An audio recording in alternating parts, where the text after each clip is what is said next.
ठीक है, अब आप लोग शांत रहिए और आप लोगों को एक बार फिर से स्वागत है आपके अपने क्लास में, हिस्ट्री के क्लास में। कुछ कहना है ना? ना हम कहीं ना, चलिए तो आप लोग एक बार से फिर से आ जाइए अपने क्लास में। कल हम लोगों ने शुरू किया था हिस्ट्री के चैप्टर नंबर 7, जिसका नाम है विजयनगर साम्राज्य। एक लेक्चर हो चुका है, आज हम लोग दूसरा लेक्चर पढ़ने वाले हैं, लेकिन थोड़ा सा जनरल नॉलेज हो जाए। अब थोड़े से शुरू करेंगे। याद करके आई है कुछ है? कल जो पढ़ी उसमें से कुछ पढ़ के आई है? तो ई बुक है ना, तो देना, लास्ट में हम बता देंगे कौन कौन याद करना है। ठीक, बहाना मत करो। कल डिमांड कर दी कि हमको ये चीज करना है, आप करिए कि बुक नहीं है, ये तो फिर बहाना हो गया। चलिए अनीता जी बताइए, विजयनगर साम्राज्य के संस्थापक किसे माना जाता है? ना याद है? अरे लड़की, हरिहर बुक्का के पप्पा के का नाम हले? हरिहर बुक्का के कौन बंदी बना ले हाल?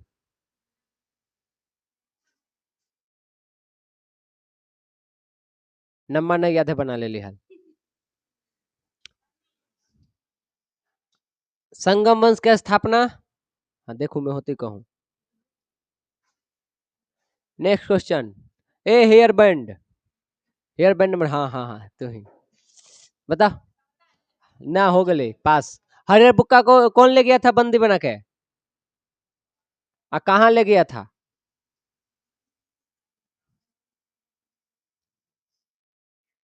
बताओ भैया, एक से अब पूछी थी। ऐसे करवाई तो कैसे होती बताही तो? कल पढ़ेली तो रिविजन न करेगी घरे जाके, अंडरलाइन कहला कराते हैं खाली कॉपी किताब सजावे ला कि हित न आवे तो देखे कि न, बाप रे बाप। अब कोई भैया या दीदी उदी कोई कंपटीशन कर देखते कहते कि ये तो वहीं से लगल है, और ओकरा बाद फिर कहते कि ला तो तनी सुन चेक करे तो फिर तो टै टुई टै हो जावा। ए कालीचरण बता, कौन ले गेली हल बंदी बना के? कहाँ? कौन सा धर्म अपना लिहल? तो हिंदू कौन बनली ओकरा? दोनों कहाँ के राजा हले पहले, मंत्री सेनापति? हाँ, अरे कहाँ के था जहाँ पे मोहम्मद बिन तुगलक आक्रमण करके इसको बंदी बनाया था? कौन सा जगह था वो? अतः दक्षिण भारत में कौन जगह? हाँ, न ले बोले हैं, काम्पिल राज्य न बोले हैं। ओके, है तो थोड़े से पूछी थी आप। दादा, संगम वंश की स्थापना कब होली हल? 1336 में। पूरे विजयनगर साम्राज्य में सबसे इंपॉर्टेंट राजा कौन है, सबसे महान राजा, जेकर किताब के बारे में कल हम बताए थे? वो राजा वो किताबों लिखा है, राजा का नाम बताओ। है करवा, पिछली जखनी अलावा ना अपन मरवा में गीते ना दोसर में नहीं याद है। कौन है लीजिए, कौन था? किताब के नाम? अमुक्तमाल्यद कौन भाषा में है? तेलुगु। दूगो विदेशी यात्री के नाम बताओ जो विजयनगर साम्राज्य में अलई हल।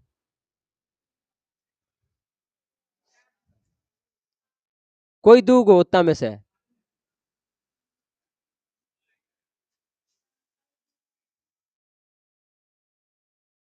चलिए आप बताइए। और अखन अब्दुल रजाक खत्म हो गए, निकोलो कोंटे हमारा न जाने ला है। एहने अब बताओ, किसने विजयनगर साम्राज्य को खोजा और कहा कि ये हम्पी है? कौन था वो? आए, हम संस्थापक न पूछे थे, हम पूछी थी विजयनगर साम्राज्य की खोजने और हम्पी के रूप में चिन्हित करने का श्रेय किसे दिया जाता है? एकदम क्वेश्चन पढ़ी। कॉलोनी मैकिंज, कॉलोनी मैकिंज किया था कब? इसकी मृत्यु कब हुई? उसके बाद जन्म, मरला के बाद जन्म होली ना हाल है। आप कही थी कि हाँ, कही थे वो कही थे कि हाँ। ओके, उसे किस पद पे नियुक्त किया गया था? हाँ, सर्वेयर जनरल ऑफ इंडिया। कब? ठीक, उससे पहले वो कहाँ काम करता था? कौन से कंपनी में? चल इतना हिंट दिया। इंजीनियर हाल है, इंजीनियर कंपनी में काम ना कर ली, ईस्ट इंडिया कंपनी में इंजीनियर था। उसके बाद एक कहो कि मानचित्र बनाने वाला था, इंजीनियर कंपनी में। चलिए बात खत्म। तो कल हम लोगों ने इन सारी बातों को पढ़ा था। हम लोग यहाँ तक पढ़े थे कि अश्वपति को उपाधि लेते थे दक्कन के राजा, गजपति के उपाधि लेते थे उड़ीसा के राजा। दक्कन के राजा और उड़ीसा के राजा के बीच हमेशा संघर्ष चलता था। इसके बीच में नरपति भी रहते थे और इन दोनों के संघर्ष ने कहा जाता है इतिहासकारों द्वारा कि एक दिन विजयनगर साम्राज्य को ही खत्म कर दिया और उसको पतन करवा दिया। ठीक, उसके बाद ये बता दिए थे कि वहां पे घोड़ा के व्यापार भी होता था और जो स्थानीय व्यापारियों का समूह होता था उसको क्या कहते थे? कुदिरई चिट्टी कहते थे। 4 वंश था, संगम वंश, सुलु वंश, तुलु वंश और आरवेदु वंश। इन्होंने यहाँ पे शासन किया है, लेकिन लगातार नहीं है। 2 वंश लगातार है और फिर बीच में कुछ विद्रोह है, ठीक ना, विद्रोह हुए हैं। 10 साल 20 साल के गैपिंग भी है, तो वो एक एक करके जब हम पढ़ेंगे तो वहां पे देख लेंगे, कोई दिक्कत ना है। चलिए इधर आइए, आज हम लोग पढ़ने वाले हैं संगम वंश। अब पूछेगा कि संगम वंश के कार्यकाल कितना समय था, तो क्या बतेबी? टोटल टाइम था इसका 1336 से लेकर 1485। इसमें अलग अलग राजा हुए, 3-4 राजा प्रमुख हैं, बाकी फिर उतना इम्पोर्टेंट नहीं है। तो चलिए हम लोग 1336 जब हरिहर ने इस वंश की स्थापना की थी, वहां से इसकी शुरुआत करते हैं। तो जब भी पूछा जाए कि संगम वंश की स्थापना किसने की, तो उसमें दोनों भाइयों का नाम आता है, हरिहर और बुक्का को। ठीक, दोनों का नाम लेते हैं। और हरिहर बुक्का में बड़ा कौन था, छोटा कौन था? तो राजतंत्र के नियम के अनुसार राजा कौन बनेगा? बड़ा भाई राजा बनता था।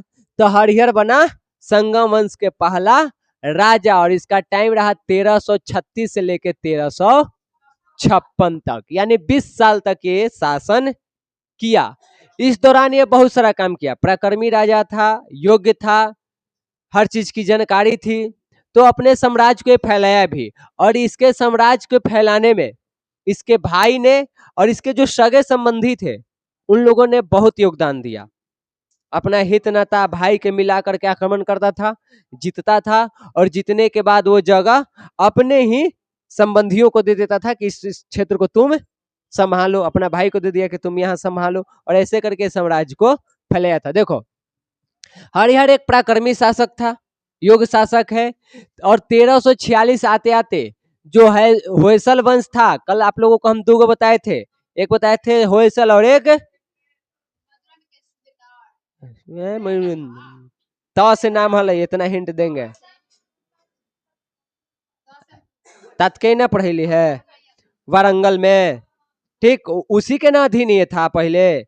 हरिहर बुक्का पहले से तात्केय जो वारंगल के थे उसी के अधीन था। बाद में वो कंपाड़े राज्य, पीछे कहानी क्लियर है। कल हम तुम लोगों को बताए थे का, हाँ,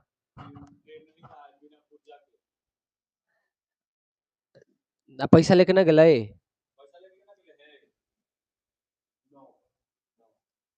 अरे तब पुरजवा तो सब धो दिया, तो फोनवे में होगा, चाहे हम जाएंगे तो हमको पहचानता है तब देगा। तो कहा कि पैसा कोई से मंगवा के लेके आवे ऑनलाइन,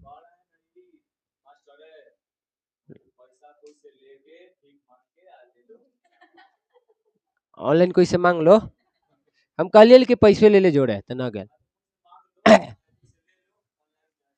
चलो देखो, कल हम आप लोगों को बताए थे कि जब दिल्ली में मोहम्मद बिन तुगलक था, उस टाइम पे दक्षिण भारत में एक था तुमको होयसल, एक था कांतकीय है, कांतकेय है, और कातकीय है, तातकीय, कांतकीय है जो है, हाँ, तो कातकीय था ना।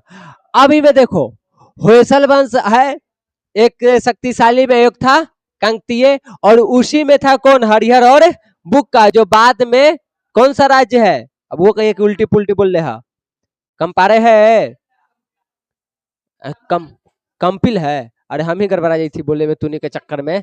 शुरू में हम सही बोले, अब तूने भुला दी थे। तब कहानी को समझो बढ़िया से। अब तू मत बोल, सुन चुपचाप। जब दिल्ली में मोहम्मद बिन तुगलक था, तब दक्षिण भारत में 2 गो राजवंश था। एक का नाम है होयसल और एक का नाम है काकतीय। काकतीय में ही था हरिहर और बुक्का। बाद में एक कंपिल राज्य के मंत्री सेनापति जो था वो बना। और उसी टाइम पे मोहम्मद बिन तुगलक अटैक कर दिया कि तू एगो हमारे मुसलमान जो हमारे भी से विद्रोह करके गेल है, धोखा दे के दिलो का, तू शरण दिले है, बंदी बना के ले गया था। अब देखो ये चला गया था दिल्ली, और यहाँ पे होयसल काकतीय या बाकी एगो मदुरा नाम है, वहां के शासकों ने विद्रोह कर दिया था मोहम्मद बिन तुगलक के विरुद्ध। तो यहाँ पे मोहम्मद बिन तुगलक ने इन दोनों भाइयों को भेजा। अब बाकी कहानी छोड़ो कि धर्म अपनाया, विद्रोह किया ये। अब वो बन गया है यहाँ के राजा आके, और राजा बन के क्या किया, जो यहाँ पे होयसल वंश पहले से था उसको क्या किया, हरा दिया। 10 साल के अंदर में पूरे होयसल वंश पे इसने लगभग समझो कि पूरे पे कब्जा कर लिया। जो मदुरा था, जो अपने आप को स्वतंत्र कर लिया था मोहम्मद बिन तुगलक से, उसको भी क्या किया, उसको भी इसने हराया, वहां पे भी ये कब्जा किया, उसको भी पराजित किया। कहने का मतलब है कि जब हरिहर राजा बना तो अपने आसपास के जो क्षेत्र हैं जहां पे पहले से विद्रोह वगैरह हो रहे थे, वहां पे अपने साम्राज्य को फैलाने के लिए इसने आक्रमण किया, वहां के राजा को हराया और वहां तक अपने साम्राज्य का विस्तार किया, अपने साम्राज्य को फैला लिया। ठीक, ये फैलाने में उसका भाई बुक्का और उसके जो संबंधी थे हितनाता के लोग, उन लोगों ने पूरा मदद किया। और जब वो जगह को जीत गया तो वहां पे शासन व्यवस्था को संभालने में भी इन लोगों ने मदद किया। हरिहर जगह को जीतता था और इन लोगों को संभालने के लिए दे देता था। जैसे मान लो हरिहर होयसल को जीत गया तो ये अपना भाई को या किसी हितनाता को दे दिया कि यहाँ अब तुम संभालो, ठीक, हम चले अपना विजयनगर, वहां से सत्ता चलाएंगे। ठीक, इसी दौरान एक और घटना हो गया। एक तरफ जहां पे हरिहर यहाँ पे संगम वंश का विस्तार कर रहा था, उसी के बगल में एक और छोटा सा राज्य है जो धीरे धीरे विस्तार कर रहा था, और वो है तुमको बहमनी साम्राज्य। और अगर तुम संगम वंश पढ़ रहे हो, अब बहमनी साम्राज्य के बारे में नहीं पढ़े, तो फिर आप संगम वंश पढ़े ही नहीं। हमको लगता है कि शायद ही एक आध ऐसा राजा होगा जेका लड़ाई बहमनी साम्राज्य से नहीं हुआ था। यानी इसके परिवार में जितने भी राजा बने सबका लड़ाई चला किससे, बहमनी साम्राज्य से। तब बहमनी साम्राज्य कैसे आया था से देखो, जिस टाइम पे ये चल रहा है उसी दौरान इसी इलाके में एक व्यक्ति है जिसका नाम है अलाउद्दीन हसन बहमन शाह, यहीं से बनेगा बहमनी साम्राज्य। तो पूरा नाम कौन सी है, अलाउद्दीन हसन बहमन शाह। इसको हसन गंगू के नाम से भी जाना जाता है। तो इस व्यक्ति ने भी क्या किया, वहीं बगल में एक जगह है जिसका नाम है रायचूर, उसी इलाके में, तो इसने रायचूर पर आक्रमण करके और वहां पे क्या कर लिया, कब्जा। समझ में आ रहा है। मान लो इधर तुमको है संगम वंश शासन चला रहा है, और इसके इर्द गिर्द में इधर आ गया एक नया अलाउद्दीन बहमनी, समझो शॉर्ट में अलाउद्दीन बहमनी, और वो इस इलाके को क्या कर लिया, जीत लिया। इधर से ये जीत लिया। अब इसका टारगेट है कि हम अगर रायचूर को जीत जाएं तो मेरा साम्राज्य फैल जाएगा और यहाँ से जो भी व्यापार वगैरह होता है सब पे हमारा कब्जा हो जाएगा। ये सोचा है हम अपन साम्राज्य को फैला के यहाँ कर लेते, सब हमर हो जाएगा। और इस बात को लेकर के संगम वंश और बहमनी साम्राज्य यानी बहमनी वंश दोनों के बीच लगातार चलेगा लंबे समय तक। ही ना कि राजा और राजा लड़ा खत्म, खानदानी लड़ाई चलेगा, दादा पोता परपोता बेटा बाप सब लड़ेगा एकरा में, समझ गई। तो बहमनी साम्राज्य इसलिए तुमको यहाँ इंपॉर्टेंट है। इसमें यही याद रखना, बहमनी साम्राज्य में कौन है, अलाउद्दीन बहमनी शाह, या पूरा नाम बोलना है तो अलाउद्दीन हसन बहमनी शाह, या कहो हसन गंगू, समझ गए। तो इन दोनों के बीच टकराव चलेगा। देखो कि जैसे ही ये कब्जा किया, इसके बाद विजयनगर साम्राज्य और बहमनी साम्राज्य के बीच लंबा संघर्ष चला है। एक अपना इसका इतिहास है दोनों के लड़ाई के। अब इतिहासकार कहते हैं कि इसके लड़ाई के 2 कारण। कुछ इतिहासकार कहते ना है कि हरिहर का कौन से धर्म का राजा है, हिंदू धर्म के राजा है, अलाउद्दीन, बहमनी शाह मुस्लिम। तो एक हिंदू और एक मुस्लिम, धार्मिक टकराव होगा और इसी वजह से इन दोनों के बीच युद्ध हो रहा था।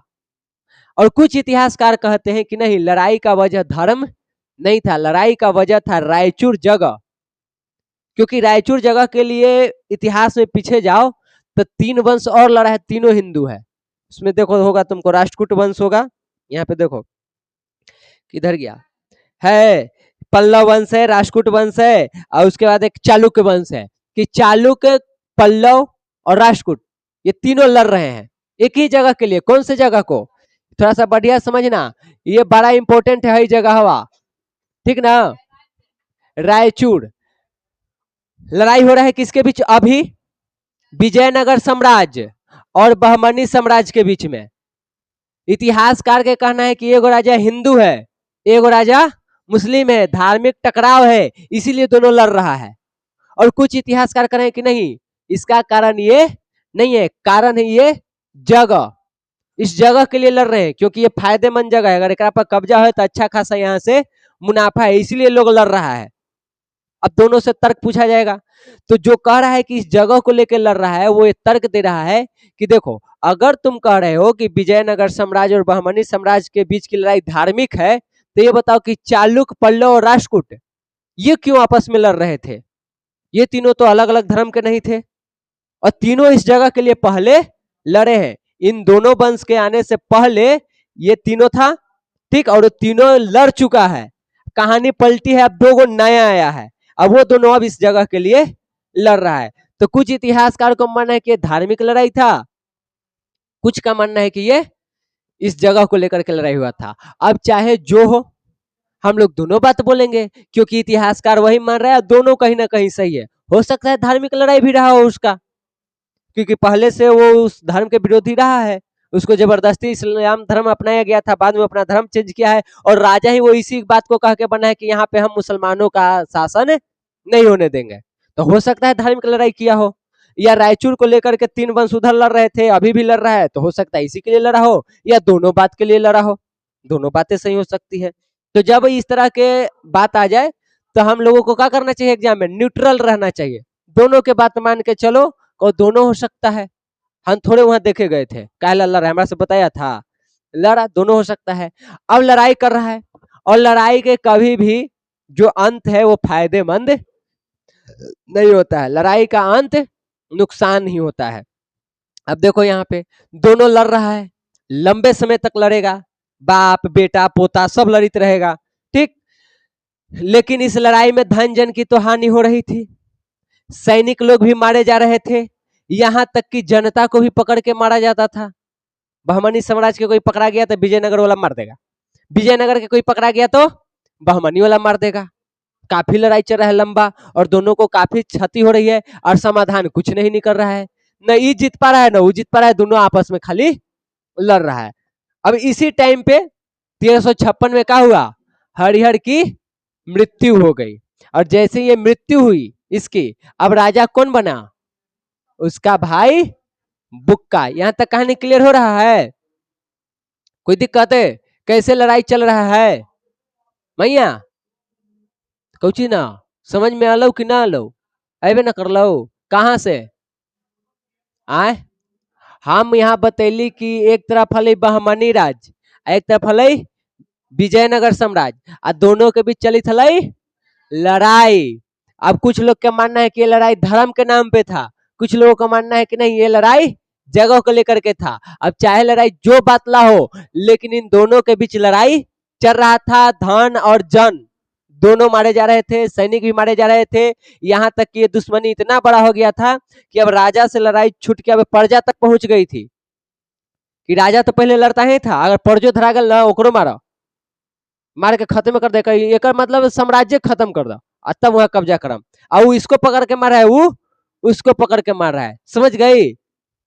ऐसे लड़ाई चल रहा था। इसी लड़ाई के बीच 1356 में हरिहर मर गया, उसकी मृत्यु हो गई और गद्दी पे कौन बैठा, उसका भाई बुक्का, जो कब तक रहेगा 1377 तक।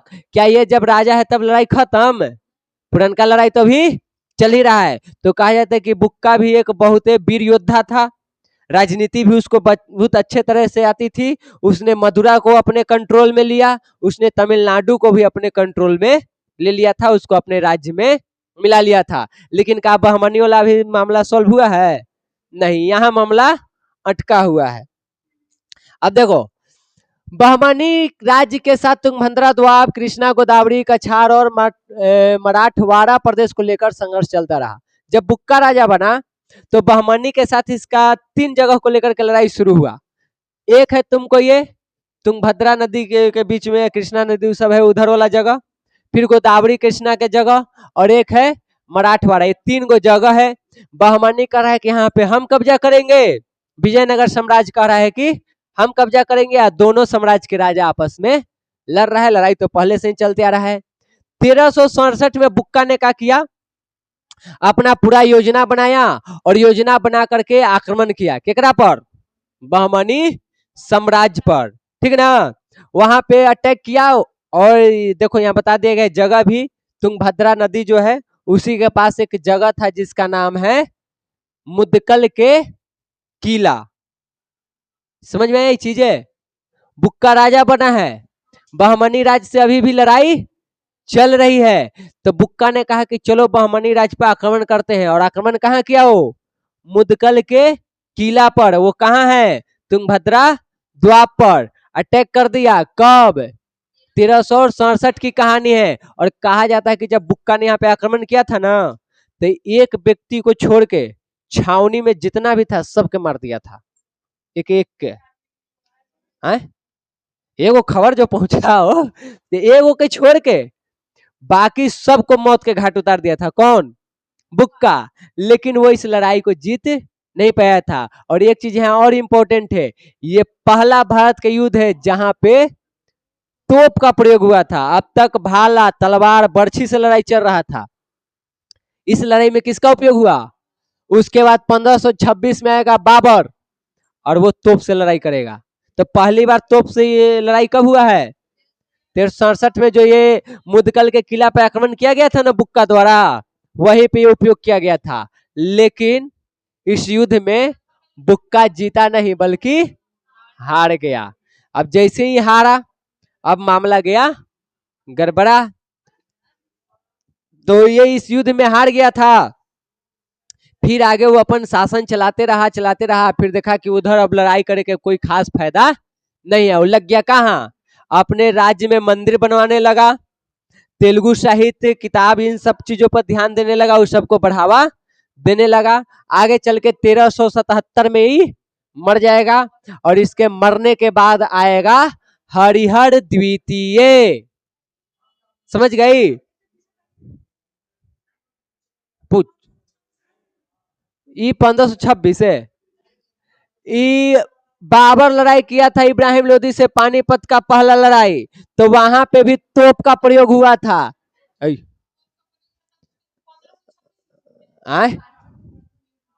पानीपत के प्रथम युद्ध में बाबर ने तोप का प्रयोग किया था, उसी के बारे में हम यहाँ लिख के बताए थे। अगर पूछा जाए, आप लगभग सब यही जानता है कि पहली बार भारत में तोप का उपयोग कब हुआ? तो 1526 के पानीपत के युद्ध में। लेकिन उससे पहले बुक्का ने भी तोप का प्रयोग किया था, तो इसलिए हम बता दिए कि देखो उससे पहले भी तोप का उपयोग हुआ है युद्ध में। समझ गई? क्लियर? आगे बढ़ी? चलो अब इधर देखो। अब बुक्का जी तो मर गए कब? 1377 में। अब राजा बना हरिहर द्वितीय। हरिहर अलग है, अब दुद्दू को हरिहर हो गया। तो हमने कैसे पता कौन पहले का कौन दूसर का? तो इतिहासकार क्या करता है, नमवा में 2, 3, 4, 5 ऐसे जोड़ते चला जाता है। ठीक, तो अगला राजा बना हरिहर द्वितीय। कब तक रहेगा? 77 से लेकर के 1404 तक। हाँ, पहले बना हरिहर, फिर बुक्का, फिर हरिहर द्वितीय, फिर मारा मेघ झापर, देवराय प्रथम, देवराय द्वितीय। इतने तुनी के पढ़ना है। 4 गो राजा, 5 गो हुआ ना, 5 राजा पढ़ना है। तो हरिहर द्वितीय कब बना? 1377 में राजा बना, रहा कब तक? 1404 तक। इसी ने गद्दी संभाली, और ये राजा बनते ही कुछ जगहों को जीता, जैसे कि कनारा को जीत लिया, मैसूर, त्रिचनापल्ली, कांची, चिंगलपुर और सबसे बड़ी उपलब्धि उसका गोवा के एगो बंदरगाहों पर कब्जा कर लिया। बंदरगाह कल बताए ना, जहां पे सामान उतरता है नाव से, जहाज से, तो वो जगह पर। तो इतने जगहों को इसने जीत लिया। कौन? हरिहर द्वितीय। तो बहुत बड़ी इसकी उपलब्धि रही। हरिहर द्वितीय के समय भी ये लड़ाई चलता ही रहा। लड़ाई अभी खत्म न हो तो बहमनी साम्राज्य से लड़ाई चलते रहतो। तो इस टाइम पे भी लड़ाई चल रहा था। पूरे विजयनगर साम्राज्य में पहला राजा है हरिहर द्वितीय, जिसने महाराजा धीराज की उपाधि ली थी, यानी राजाओं के राजा। ठीक ना? इसमें ये पहला है। बहुत सारा राजा नाम लिया है, लेकिन इसमें ये पहला है। ठीक ना? तो अगर पूछे इस चैप्टर से कि महाराजा धीराज की उपाधि कौन लिया था, हरिहर द्वितीय, यह सवाल पूछेगा कि हरिहर द्वितीय ने कौन सी उपाधि ली, तो महाराजा धीराज की उपाधि लेने वाला ये पहला राजा है पूरे विजयनगर साम्राज्य में। चारों वंश में ये पहला है। उसके बाद 1404 में ये भी निपट गए, हरिहर द्वितीय भी। और अब राजा कौन बना? देवराय प्रथम। समझ गई? देवराय प्रथम कब तक रहा? 1404 से लेकर 1422 ईस्वी तक। अब जैसे ये सत्ता संभाला, एक टाइम बहमनी राज्य से लड़ाई चल रहा है। लड़ाई ना खत्म हो तो इसमें एक दुख की बात यह हुआ कि देवराय प्रथम इसमें बहमनी के सुल्तान से हार गए। समझी? देवराय प्रथम बहमनी के जो सुल्तान था उससे युद्ध हार गया, और बदले में इसको क्या करना पड़ा? देवराय प्रथम को अपनी बेटी का विवाह कराना पड़ा। किससे? सुल्तान से। और साथ ही साथ एक जगह को भी देना पड़ा। कौन सा जगह? बांकापुर का जो दुर्ग है, यानी एक तरह कहो कि महल है, वो देना पड़ा दहेज में। किसको? बहमनी साम्राज्य के राजा को। कौन दिया? देवराय प्रथम। क्यों दिया? क्योंकि वो पराजित हो चुका था। कहानी समझ में आई? मैया पकड़ाई था वो? हाँ,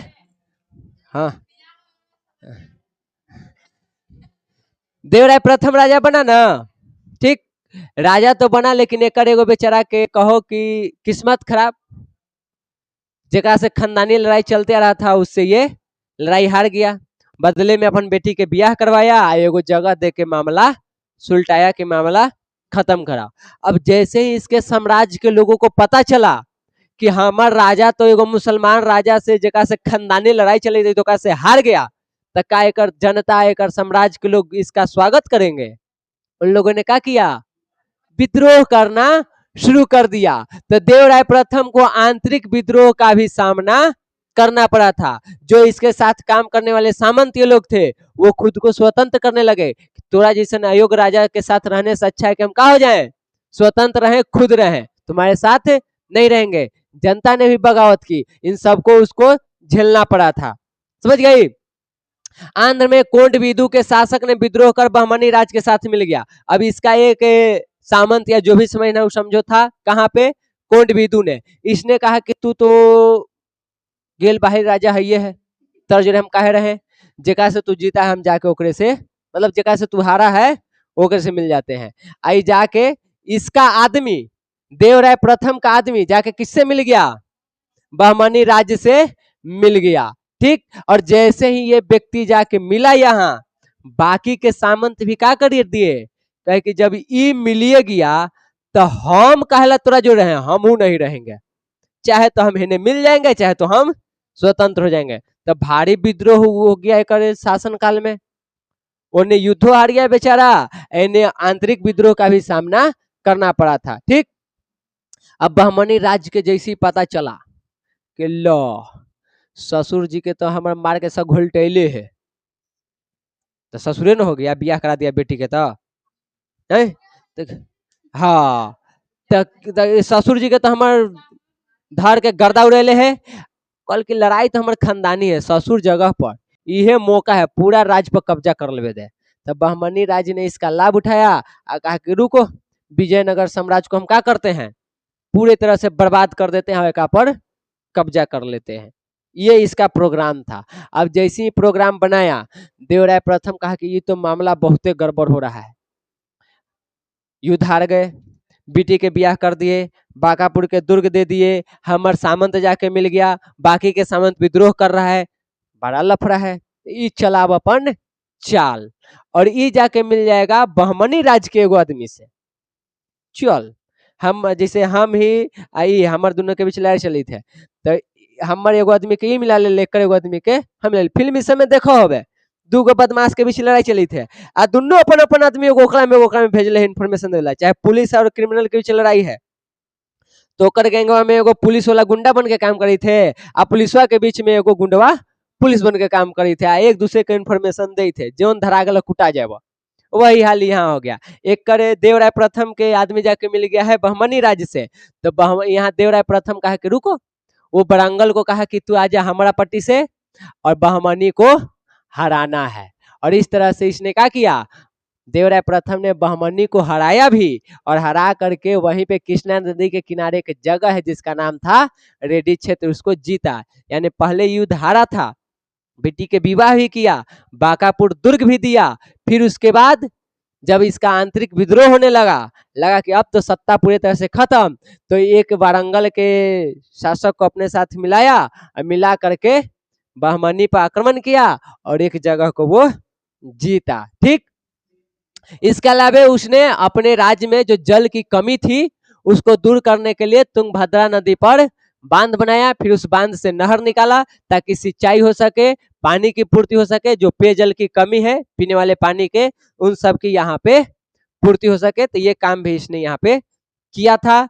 इसी के शासनकाल में की इंपॉर्टेंट चीज ये है, निकोलो कोंटी। निकोलो कोंटी किसके दरबार में आया था, तो देवराय प्रथम। समझ गए, कहाँ के था, इतालवी के। ठीक, तो आओ नीचे, तनी सुन नीचे न है, अंगुरी रख ले जाए पर, अरे अंगुरिया रख लो कर नीचे वाला में पर, हाँ न मिल सके। रुक जाओ, यहाँ तो शासने दोसर के शुरू हो गया, ऊपरे ऊपरे ऊपरे ही से एकदम शुरू में, हाँ अरे वो कर नीचे, हाँ वो पर।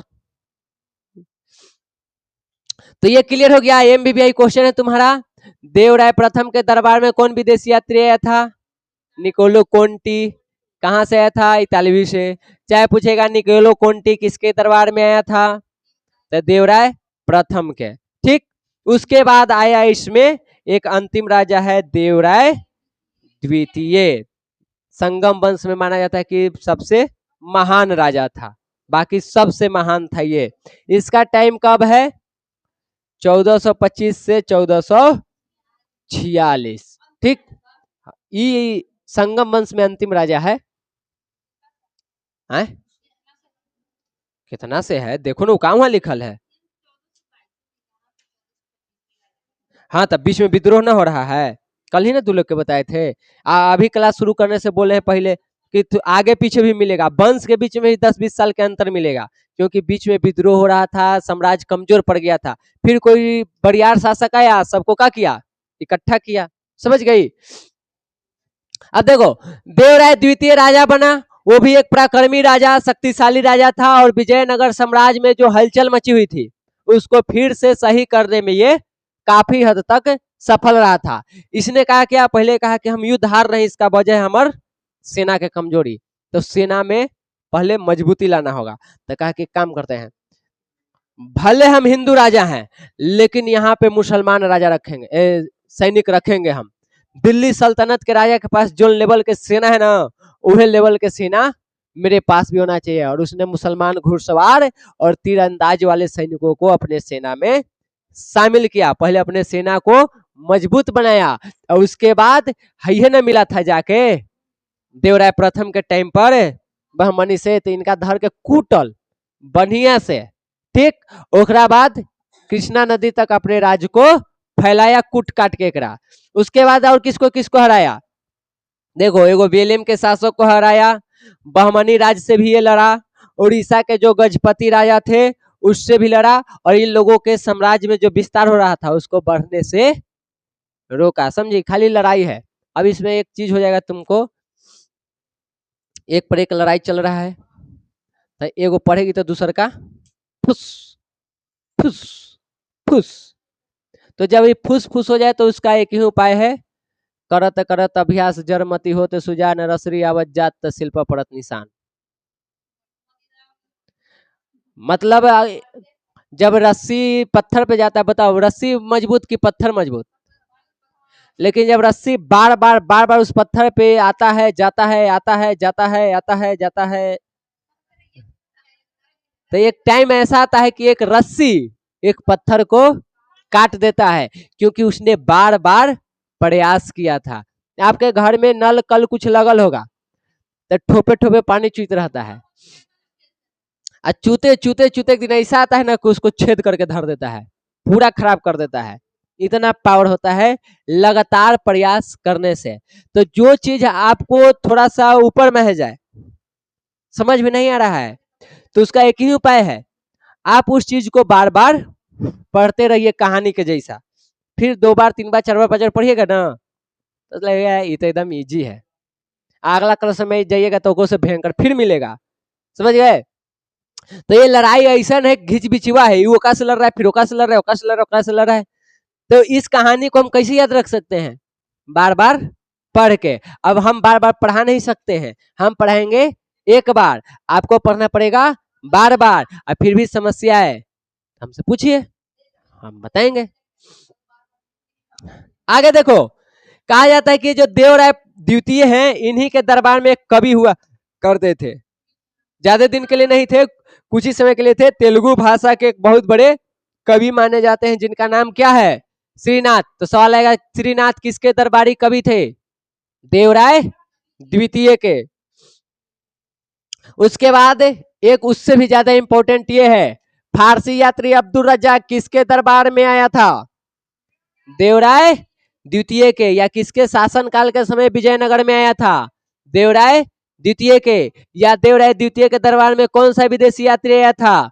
तो अब्दुल रज्जाक यहाँ पर आया था। इसमें इतने ही याद आपको रखना है। और यहाँ पे आपका हुआ संगम वंश खत्म।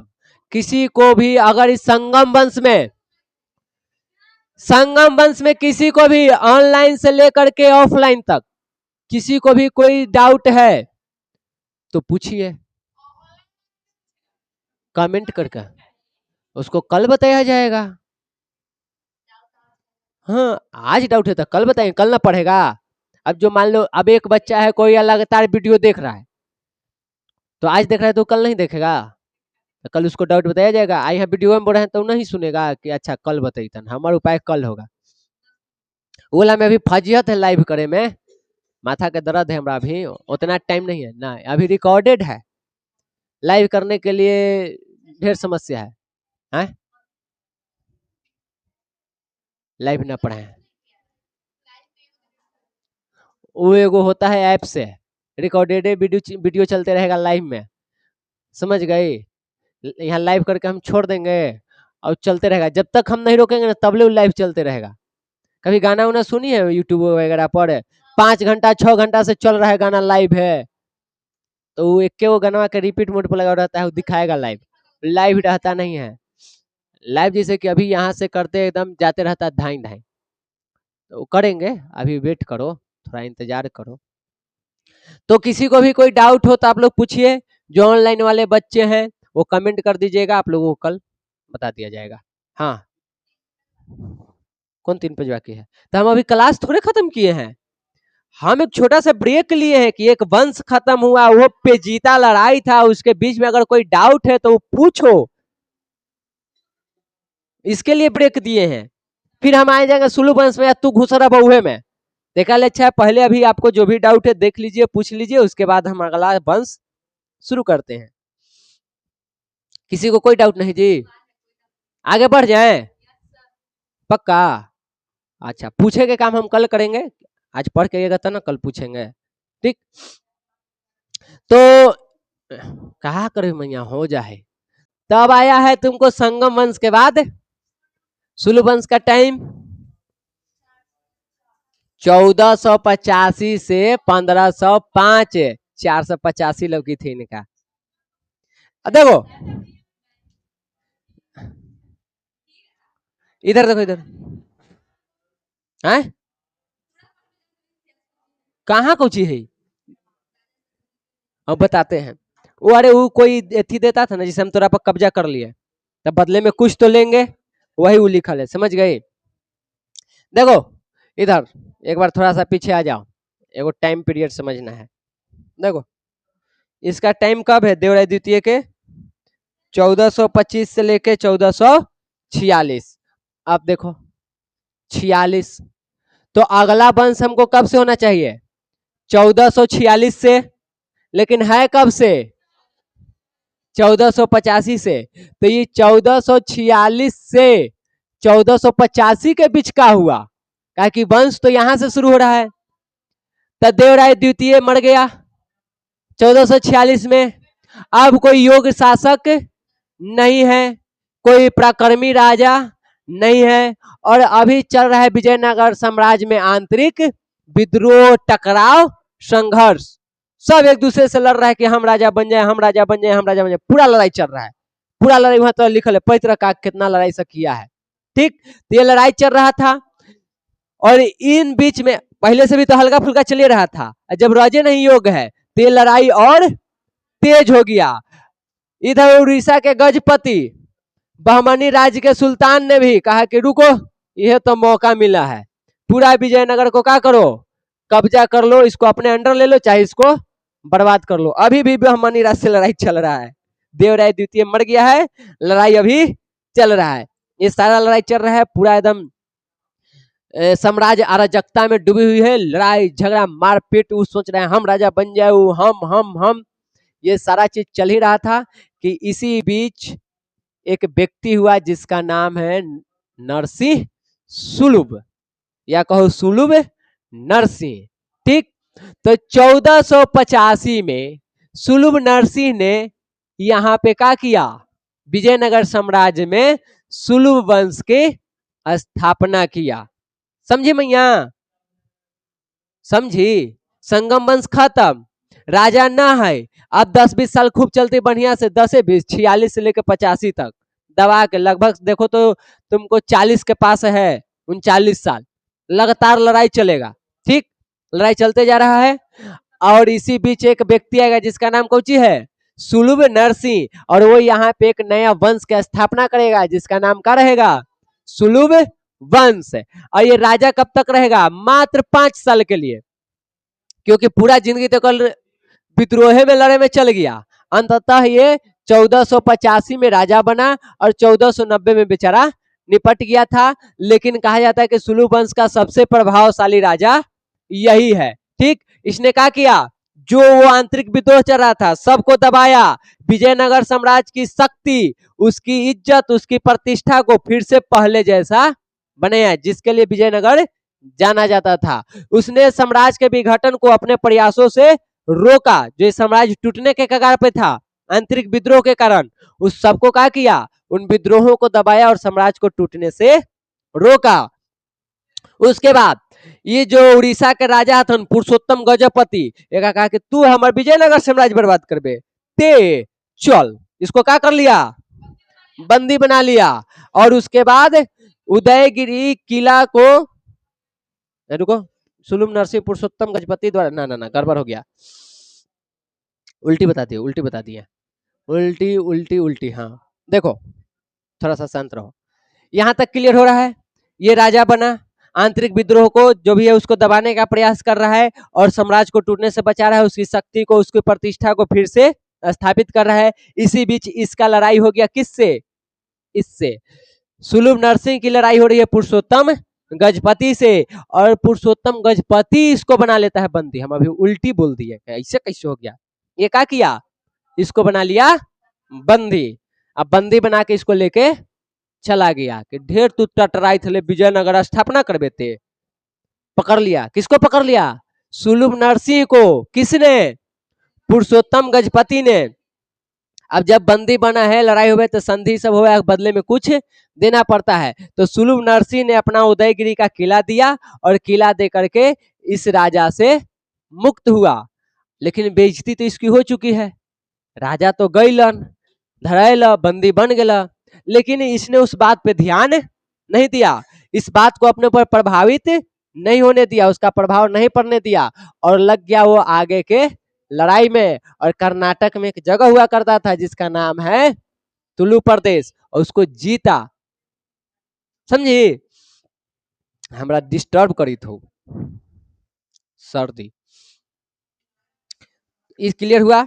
पुरुषोत्तम गजपति सुलभ नरसिंह को बंदी बना लिया, तो सुलभ नरसिंह ने एक किला दिया उदयगिरी का और कहा कि भाई हमारा छोड़ दो, छोड़ दिया। उसके बाद वो जो भी मजाक बन रहा है या जो भी बेइज्जती हुई उन सब बातों को साइड किया, लग गया आगे की योजना में और कर्नाटक के तुलु प्रदेश पर आक्रमण करके उसको जीत लिया।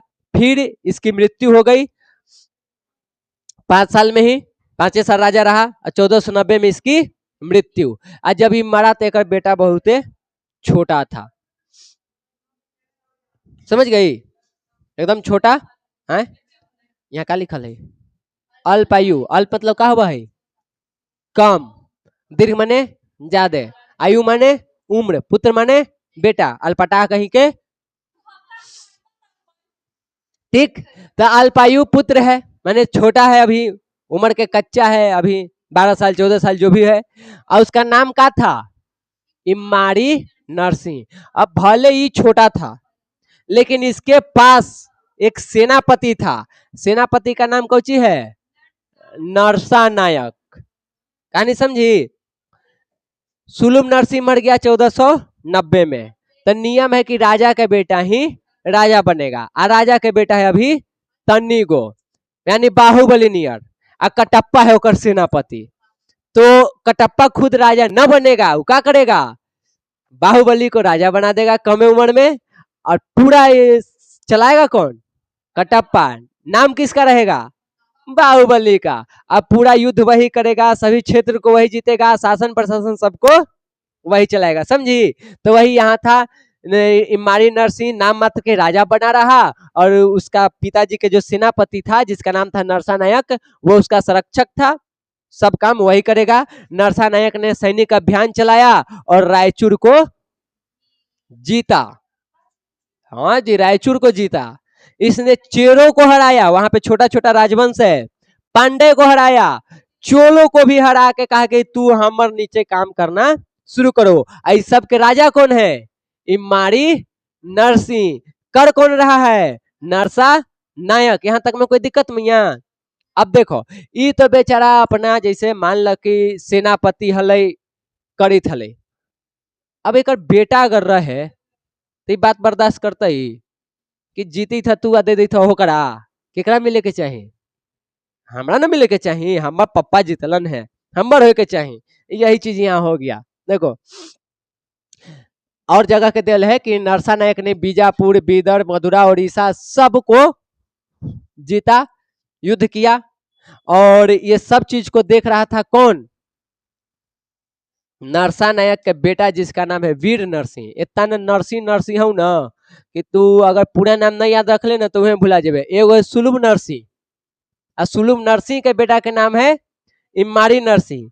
एक है नरसा नायक जो कि सेनापति है और उसके बेटा का नाम है वीर नरसिंह। तो वीर नरसिंह कहा कि यार ये हो सब काम तो हमारे पप्पा करी था, तो पप्पा हमारे जीते था तो इस सब जगह पे कब्जा केकर होके चाहिए? हमर। अब बन कौन गेल है? ई जेका ना कुछ आवे ना कुछ जावे। ठीक, तो ई कहल ना कि एक काम कर, ई वीर नरसिंह कहा कि एक काम करो, इसको मार दो। अपना आदमी लगाया और आदमी लगा क्या किया? इम्माड़ी नरसिंह को मरवा दिया। अब इम्माड़ी नरसिंह खत्म, तो राजा कौन बनेगा? वीर नरसिंह। और वीर नरसिंह ने किस वंश की स्थापना की? तुलु वंश। कब? क्लियर था कहानी? हैं? कैसे कैसे लड़वा के पिटवा के मरवा दे कई। और अब तुलु वंश कैसे कैसे काका किया शासन चलाया और अराबेदु, उसको हम लोग कल देखेंगे। बाकी ऑनलाइन वाले अपना फीडबैक देते रहेंगे कैसा लगा क्लास।